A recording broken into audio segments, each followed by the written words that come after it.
नौजवान पीढ़ी का बहुत बड़ा जिहड़ा सहयोग इस अंदोलन दे विच रिहा है ना, क्योंकि जिस पहला आपां कहंदे सी कि साडे बाबे बुजुर्ग अगे लगदे ने तां ओही शायद अगे रहणगे, पर जिस तरह सारा पंजाब वख-वख सूबे उमड़ के सामने आए ने, बैठे हुए ने, इस नूं लैके तुसीं की सोचदे हो?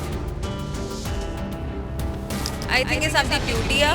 जिद्दां साडे बाबे आए आ तो सारे यूथ ने भी इत्थे इकट्ठे होना चाहिए, उन्होंने सपोर्ट करना चाहिए और जो कॉज है वो वास्ते ਆਪਾਂ सारे इकट्ठे होकर एक आवाज़ बन के सेंटर तक उन्होंने करना चाहिए, आवाज़ पहुँचनी चाहिए है। इन्हां नूं अतवादियां दा जिहड़ा टैग है वो लगदा रिहा, जन कहंदे कि गुमराह होए सारे इकट्ठे होए ने। अतवादी आ या फिर जे गुमराह होए आ ते ये लोग यही लोग सीगे जिहड़े कोरोना के टाइम जिन्हां नूं गवर्नमेंट कहती सी कि आओ साडे लंगर बनाओ तो साडे लोगों को जो बाकी रोड ते तुरे फिरते उन्हों का ढिड भरो, तां ही उदों अतवादी नहीं सीगे। हुण ये अपने हक मंगना ते अतवादी हो गए। पूरी दुनिया ढिड भरते आ रहे पिछले 5 साल 5.5 साल तो उदों की बहुत पीसफुल कौम सी, अपने हकों लिए खड़ के हुणे अतवादी हो गए। कि जिस तरह गल कर लेने की हो गया, तुसीं नम हो गए,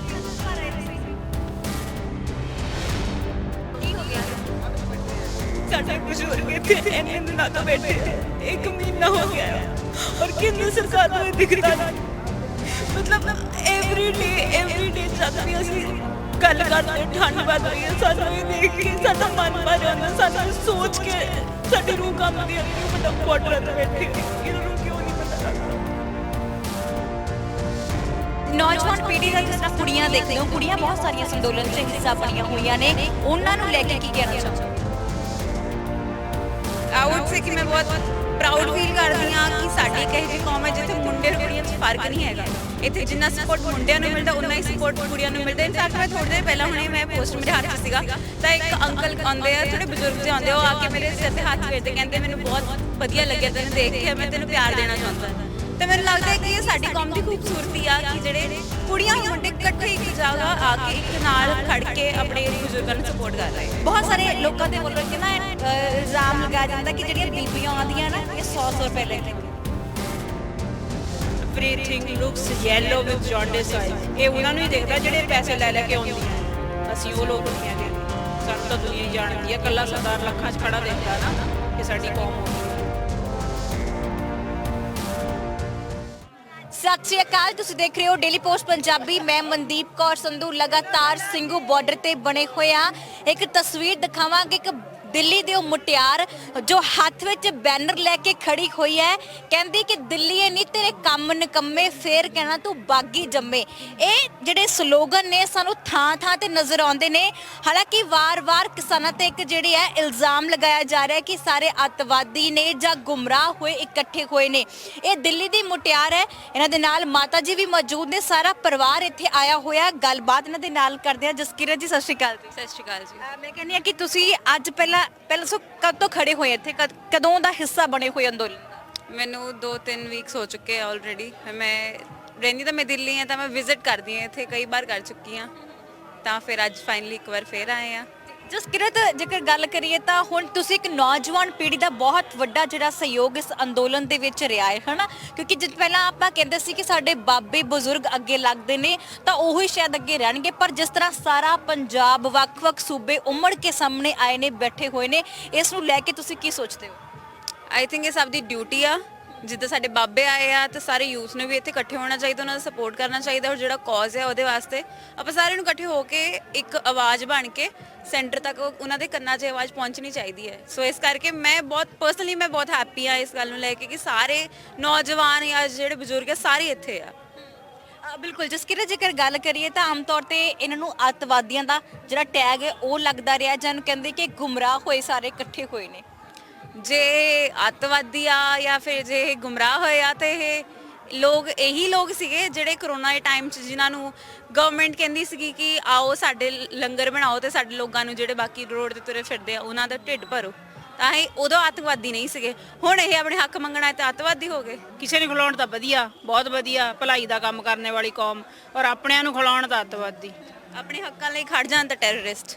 ਔਰ ਪੂਰੀ ਦੁਨੀਆ ਢਿੱਡ ਭਰਦੇ ਆ ਰਹੇ ਪਿਛਲੇ 500 ਸਾਲ 550 ਸਾਲਾਂ ਤੋਂ। ਉਦੋਂ ਦੀ ਇਹ ਬਹੁਤ ਪੀਸਫੁਲ ਕੌਮ ਸੀਗੀ, ਆਪਣੇ ਹੱਕਾਂ ਲਈ ਖੜ ਕੇ ਤਾਂ ਹੁਣ ਅੱਤਵਾਦੀ ਹੋ ਗਏ। ਨੌਜਵਾਨ ਪੀੜ੍ਹੀ ਦਾ ਜਿਸ ਤਰ੍ਹਾਂ ਕੁੜੀਆਂ ਦੇਖਦੇ ਹੋ, ਕੁੜੀਆਂ ਬਹੁਤ ਸਾਰੀਆਂ ਅੰਦੋਲਨ 'ਚ ਹਿੱਸਾ ਬਣੀਆਂ ਹੋਈਆਂ ਨੇ, ਉਹਨਾਂ ਨੂੰ ਲੈ ਕੇ ਕੀ ਕਹਿਣਾ ਚਾਹੋਗੇ? ਆਈ ਵੁੱਡ ਸੇ ਕਿ ਮੈਂ ਬਹੁਤ ਪ੍ਰਾਊਡ ਫੀਲ ਕਰਦੀ ਹਾਂ ਕਿ ਸਾਡੀ ਇੱਕ ਇਹੋ ਜਿਹੀ ਕੌਮ ਹੈ ਜਿੱਥੇ ਮੁੰਡੇ ਔਰ ਕੁੜੀਆਂ 'ਚ ਫਰਕ ਨਹੀਂ ਹੈਗਾ। ਇੱਥੇ ਜਿੰਨਾ ਸਪੋਰਟ ਮੁੰਡਿਆਂ ਨੂੰ ਮਿਲਦਾ ਉਨਾ ਹੀ ਸਪੋਰਟ ਕੁੜੀਆਂ ਨੂੰ ਮਿਲਦਾ। ਇਨਫੈਕਟ ਮੈਂ ਥੋੜੀ ਦੇਰ ਪਹਿਲਾਂ ਹੁਣੇ ਮੈਂ ਪੋਸਟ ਮੇਰੇ ਹੱਥ 'ਚ ਸੀਗਾ ਤਾਂ ਇੱਕ ਅੰਕਲ ਆਉਂਦੇ ਆ, ਥੋੜੇ ਬਜ਼ੁਰਗ ਜਿਹੇ ਆਉਂਦੇ, ਉਹ ਆ ਕੇ ਮੇਰੇ ਸਿਰ ਤੇ ਹੱਥ ਫੇਰਦੇ, ਕਹਿੰਦੇ ਮੈਨੂੰ ਬਹੁਤ ਵਧੀਆ ਲੱਗਿਆ ਤੈਨੂੰ ਦੇਖ ਕੇ, ਮੈਂ ਤੈਨੂੰ ਪਿਆਰ ਦੇਣਾ ਚਾਹੁੰਦਾ। ਤੇ ਮੈਨੂੰ ਲੱਗਦਾ ਹੈ ਕਿ ਇਹ ਸਾਡੀ ਕੌਮ ਦੀ ਖੂਬਸੂਰਤੀ ਆ ਕਿ ਜਿਹੜੇ ਕੁੜੀਆਂ ਔਰ ਮੁੰਡੇ ਇਕੱਠੇ ਇੱਕ ਜਗ੍ਹਾ ਆ ਕੇ ਇੱਕ ਨਾਲ ਖੜ ਕੇ ਆਪਣੇ ਬਜ਼ੁਰਗਾਂ ਨੂੰ ਸਪੋਰਟ ਕਰ ਰਹੇ ਆ। ਇਹ ਹੱਕ ਤਾਂ ਸਾਨੂੰ ਗੁਰੂ ਨਾਨਕ ਨੇ ਦਿੱਤਾ ਹੈ, ਸਾਡੀ ਬਾਣੀ ਵਿੱਚ ਵੀ ਹੈ ਇਹ ਕਿ ਅਸੀਂ ਵੀ ਪਾਠ ਕਰ ਸਕਦੇ ਹਾਂ ਜਿੱਦਾਂ ਕਿ ਸਾਡੀ ਕੌਮ ਦੇ ਮੇਲ ਕਰ ਸਕਦੇ ਆ। ਇਹ ਹੱਕ ਤਾਂ ਸਾਨੂੰ ਗੁਰੂ ਨਾਨਕ ਨੇ ਦਿੱਤਾ ਆ, ਉਸੇ ਹੱਕ ਨੂੰ ਅਸੀਂ ਬਰਕਰਾਰ ਰੱਖਿਆ, ਉਸੇ ਹੱਕ ਦੇ ਤਹਿਤ ਅਸੀਂ ਇੱਥੇ ਖੜੇ ਆ ਆਪਣੇ ਵੀਰਾਂ ਨਾਲ, ਆਪਣੇ ਬੱਚਿਆਂ ਨਾਲ, ਆਪਣੇ ਬਜ਼ੁਰਗਾਂ ਨਾਲ। ਤੁਹਾਡੀ ਜ਼ਮੀਨ ਹੈ? ਬਿਲਕੁਲ ਹੈ। ਸੋ ਆਪਣੇ ਹੱਕਾਂ ਦੇ ਲਈ ਇਹ ਲੜਦੇ ਆ ਰਹੇ ਨੇ। ਜੇਕਰ ਪਹਿਲਾਂ ਗੱਲ ਕਰ ਲੈਂਦੇ ਆ ਕੱਲੇ ਪੰਜਾਬ ਦੀ, ਪਹਿਲਾਂ ਕਹਿੰਦੇ ਸੀ ਕੱਲਾ ਪੰਜਾਬ ਦੇ ਲੋਕ ਇੱਥੇ ਆਏ ਹੋਏ ਨੇ, ਬਾਕੀ ਸਾਰੇ ਕੋਈ ਨਹੀਂ ਹੈ। ਜੇਕਰ ਗੱਲ ਕਰ ਲਈ ਯੂਪੀ, ਹਰਿਆਣਾ, ਹਿਮਾਚਲ, ਰਾਜਸਥਾਨ ਤੇ ਬਿਹਾਰ ਤੋਂ, ਤਾਮਿਲਨਾਡੂ ਤੋਂ, ਆ ਦਿੱਲੀ ਦੇ ਲੋਕ ਦੇਖ ਲਓ, ਦਿੱਲੀ ਦੇ ਤਾਂ ਆਪਦੇ ਹੱਥਾਂ 'ਚ ਬੈਨਰ ਫੜ ਕੇ ਇੱਥੇ ਖੜੇ ਹੋਏ ਨੇ ਤੇ ਹਾਲੇ ਵੀ ਤੁਸੀਂ ਕਹਿੰਦੇ ਹੋ ਕਿ ਇੱਥੇ ਕੱਲੇ ਪੰਜਾਬ ਦੇ ਲੋਕ ਨੇ ਵੀ ਗੁੰਮਰਾਹ ਕੀਤੇ ਹੋਏ ਨੇ। ਜੇਕਰ ਮਾਤਾ ਜੀ ਗੱਲ ਕਰ ਲੈਂਦੇ ਆ ਤਾਂ ਇੱਕ ਬਹੁਤ ਸਾਰੇ ਲੋਕਾਂ ਦੇ ਵੱਲੋਂ ਇੱਕ ਨਾ ਇਲਜ਼ਾਮ ਲਗਾਇਆ ਜਾਂਦਾ ਕਿ ਜਿਹੜੀਆਂ ਬੀਬੀਆਂ ਆਉਂਦੀਆਂ ਨਾ ਇਹ 100 ਰੁਪਏ ਲੈ ਕੇ ਆਉਂਦੀਆਂ ਨੇ। ਕੌਣ ਕਹਿੰਦਾ? ਕੰਗਣਾ ਰਣੌਤ ਹੋਣੀ ਜਾਂ ਹੋਰ ਵੀ ਬਹੁਤ ਸਾਰੇ ਲੋਕ ਨੇ। Everything looks yellow with jaundice eyes. ਸਮਝਦੇ ਆ ਇਸ ਗੱਲ ਨੂੰ? ਇਹ ਉਹਨਾਂ ਨੂੰ ਹੀ ਦਿਖਦਾ ਜਿਹੜੇ ਪੈਸੇ ਲੈ ਕੇ ਆਉਂਦੀਆਂ। ਅਸੀਂ ਉਹ ਲੋਕ ਨਹੀਂ ਹੈਗੇ, ਸਾਨੂੰ ਤਾਂ ਦੁਨੀਆ ਹੀ ਜਾਣਦੀ ਆ। ਕੱਲਾ ਸਰਦਾਰ ਲੱਖਾਂ 'ਚ ਖੜਾ ਦਿਖਦਾ ਨਾ, ਇਹ ਸਾਡੀ ਕੌਮ ਉਹੀ ਆ। ਬਿਲਕੁਲ ਜੀ, ਆ ਜਿਹੜੀ ਗੱਲ ਕਹੀ ਨਾ ਕਿ ਜਿਹੜੇ ਸਰਦਾਰ ਨੇ ਜਾਂ ਪੰਜਾਬੀ ਨੇ, ਇਹ ਲੱਖਾਂ ਦੇ ਵਿੱਚੋਂ ਇੱਕ ਦਿਖਣ ਵਾਲੇ ਨੇ। ਸੋ ਤੁਸੀਂ ਆਇਓ, ਤੁਹਾਨੂੰ ਕਿੰਨੀ ਦੇਰ ਹੋ ਗਈ ਹੈ ਇਹਨਾਂ ਦੇ ਨਾਲ? ਰੋਜ਼ ਹੀ ਆਉਂਦੇ ਇੱਥੇ? ਨਹੀਂ, ਅਸੀਂ ਸੈਕੰਡ ਟਾਈਮ ਆਏ ਆ, ਪਰ ਅਸੀਂ ਦਿਲੋਂ ਤਾਂ ਰੋਜ਼ ਹੀ ਇਹਨਾਂ ਦੇ ਨਾਲ ਆ। ਹਵਾ ਦੇ ਹਾਰ ਠੰਡੇ ਬੁੱਲੇ ਨਾਲ ਸਾਨੂੰ ਇਹ ਫੀਲ ਹੁੰਦਾ ਕਿ ਸਾਡੇ ਬਜ਼ੁਰਗ ਜਿਨ੍ਹਾਂ ਨੂੰ ਅੱਜ ਰਜਾਈਆਂ 'ਚ ਬੈਠਣਾ ਚਾਹੀਦਾ ਸੀ, ਉਹ ਅੱਜ ਇੱਥੇ ਬਾਰਡਰ ਦੇ, ਦਿੱਲੀ ਦੇ ਬਾਰਡਰ ਤੇ ਇੰਨੀ ਠੰਡ ਵਿੱਚ ਬੈਠੇ ਆ। ਅਸੀਂ ਉਸ ਦਰਦ ਨੂੰ ਮਹਿਸੂਸ ਕਰਦੇ ਆ। ਤੁਹਾਡੇ ਬੱਚੇ ਵੀ ਨਾਲ ਖੜਦੇ ਨੇ ਜਦੋਂ ਆ ਕੇ, ਹਨਾ? ਤੇ ਉਦੋਂ ਮਾਂ ਇੱਕ ਕੀ ਮਹਿਸੂਸ ਕਰਦੀ ਹੈ? ਮਾਂ ਪਹਿਲਾਂ ਆਪਣੇ ਫਰਜ਼ ਤੇ ਖੜੀ ਆ, ਉਸ ਦੇ ਨਾਲ ਨਾਲ ਉਹਦੇ ਬੱਚੇ ਵੀ ਇਸੇ ਫਰਜ਼ ਨੂੰ ਨਿਭਾ ਰਹੇ ਆ।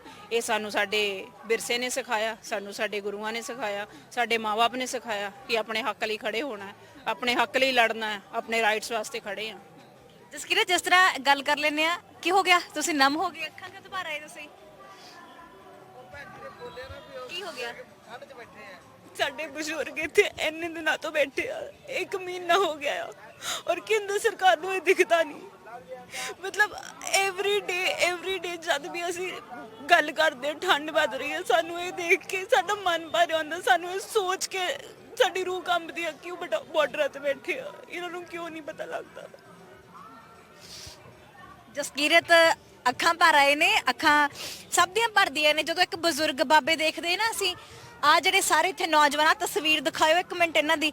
ਆ ਜਿਹੜੇ ਤੁਹਾਨੂੰ ਅੱਤਵਾਦੀ ਲੱਗਦੇ ਨੇ, ਜਿਹੜੇ ਲੋਕ ਇਹਨਾਂ ਨੂੰ ਅੱਤਵਾਦੀਆਂ ਦਾ ਟੈਗ ਦਿੰਦੇ ਨਾ, ਉਹ ਇੱਕ ਵਾਰ ਦੇਖ ਲੈਣ ਕਿ ਆ ਜਿਹੜੇ ਚਿਹਰੇ ਆਏ ਨਾ, ਇਹ ਚਿਹਰੇ ਕਿਸਾਨਾਂ ਦੇ ਹੱਕਾਂ ਲਈ ਖੜੇ ਹੋਏ ਨੇ। ਇਹ ਚਿਹਰੇ ਉਹ ਸਾਰੇ ਨੇ ਜਿਹੜੇ ਖੁਦ ਕਿਸਾਨ ਹੈ, ਜਿਨ੍ਹਾਂ ਦੀ ਜ਼ਮੀਨ ਵੀ ਨਹੀਂ ਹੈ ਨਾ, ਚਾਹੇ ਉਹ ਦਰਜੀ ਹੋਵੇ, ਚਾਹੇ ਕੋਈ ਵੀ ਹੋਵੇ, ਉਹ ਹਰ ਕੋਈ ਜਿਹੜਾ ਆ ਕੇ ਇੱਕੋ ਗੱਲ ਕਹਿੰਦਾ ਕਿ ਅਸੀਂ ਕਿਸਾਨ ਆ। ਜੇਕਰ ਹਾਂ ਤੁਸੀਂ ਕਹਿੰਦੇ ਹੋ ਤਾਂ ਅੱਤਵਾਦੀ, ਫਿਰ ਅਸੀਂ ਸਾਰੇ ਅੱਤਵਾਦੀ ਹਾਂ। ਹਾਲਾਂਕਿ ਜੇ ਇਸ ਬੇਟੀ ਦੀ ਗੱਲ ਕਰ ਲਈ, ਇਸ ਮੁਟਿਆਰ ਦੀ ਗੱਲ ਕਰੀਏ, ਹੱਥਾਂ 'ਚ ਬੈਨਰ ਲੈ ਕੇ ਕਿੰਨੇ ਦਿਨਾਂ ਤੋਂ ਖੜੀ ਹੋਈ ਹੈ, ਅੱਜ ਅੱਖਾਂ ਵੀ ਭਰ ਆਈ ਹੈ ਕਿ ਹਾਂ ਕਿ ਸਾਡੇ ਬਜ਼ੁਰਗ ਬਾਬਿਆਂ ਦੀ ਠੰਡ ਸਾਡੇ ਤੋਂ ਦੇਖੀ ਨਹੀਂ ਜਾਂਦੀ ਹੈ।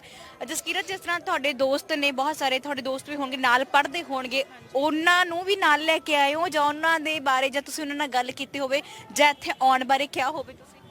ਮੇਰੇ ਜਿਹੜੇ ਮੋਸਟਲੀ ਫਰੈਂਡਸ ਆ ਉਹ ਸਾਰੇ ਦਿੱਲੀ 'ਚ ਹੀ ਰਹਿੰਦੇ ਆ, ਦਿੱਲੀ ਤੋਂ ਬਿਲੋਂਗ ਕਰਦੇ ਆ, ਤਾਂ ਉਹਨਾਂ ਨੂੰ ਜੋੜਨ ਦਾ ਕੰਮ ਤਾਂ ਮੈਂ ਜ਼ਰੂਰ ਕਰ ਰਹੀ ਹਾਂ, ਪਰ ਹਰ ਕਿਸੇ ਨੂੰ ਲੈ ਕੇ ਆਉਣਾ ਤਾਂ ਮੁਮਕਿਨ ਨਹੀਂ। ਪਰ ਮੈਂ ਆਪਣੇ ਵੱਲੋਂ ਪੂਰੀ ਕੋਸ਼ਿਸ਼ ਕਰਦੀ ਹਾਂ ਕਿ ਮੈਂ ਸੋਸ਼ਲ ਮੀਡੀਆ ਤੇ ਜਾਂ ਫਿਰ 1-to-1 ਇੰਟਰੈਕਸ਼ਨ ਕਰਕੇ ਮੈਂ ਉਹਨਾਂ ਨੂੰ ਇਹ ਗੱਲ ਸਮਝਾ ਸਕਾਂ ਔਰ ਇਸ ਕਾਜ਼ ਨੂੰ ਜੋੜ ਸਕਾਂ। ਔਰ ਕਾਫੀ ਲੋਕ ਇਸ ਗੱਲ ਨੂੰ ਸਮਝੇ ਵੀ ਆ, ਇਹ ਦੇਖ ਕੇ ਕਿ ਇਹਦਾ ਐਕਚੁਅਲ ਕਈ ਲੋਕਾਂ ਨੂੰ ਪਤਾ ਹੀ ਨਹੀਂ ਸੀ ਕਿ ਇਹਦਾ ਪ੍ਰੋਬਲਮ ਕੀ ਆ, ਕਾਜ਼ ਕੀ ਆ, ਤਾਂ ਉਹਨਾਂ ਨੂੰ ਸਮਝਾਏ ਤੇ ਹੁਣ ਉਹ ਲੋਕ ਸਮਰਥਨ ਕਰ ਰਹੇ ਆ ਇਸ ਚੀਜ਼ ਦਾ। ਜਸਕੀਰਤ, ਅੱਜ ਦੀ ਜਿਹੜੀ ਨੌਜਵਾਨ ਪੀੜ੍ਹੀ ਹੈ ਜਾਗਰੂਕ ਹੋ ਚੁੱਕੀ ਹੈ, ਹਰ ਕੋਈ ਤੇ ਖੜਾ ਹੋਇਆ ਹੈ। ਮੋਦੀ ਸਰਕਾਰ ਦੀ ਗੱਲ ਕਰ ਲੈਂਦੇ ਆ ਤੇ ਵਾਰ-ਵਾਰ ਸਾਡੇ ਕਿਸਾਨ ਜਥੇਬੰਦੀਆਂ ਦੇ ਆਗੂ ਜਾਂਦੇ ਨੇ, 5 ਮੀਟਿੰਗਾਂ ਹੋਈਆਂ ਨੇ, 5 ਬੇਸਿੱਟਾਂ ਰਹਿੰਦੀਆਂ ਨੇ, 6ਵੇਂ ਦੌਰ ਦੀ ਗੱਲਬਾਤ ਰੱਦ ਹੋ ਜਾਂਦੀ ਹੈ, ਹੁਣ 7ਵੇਂ ਦੌਰ ਦੀ ਕੱਲ ਮੀਟਿੰਗ ਹੈ।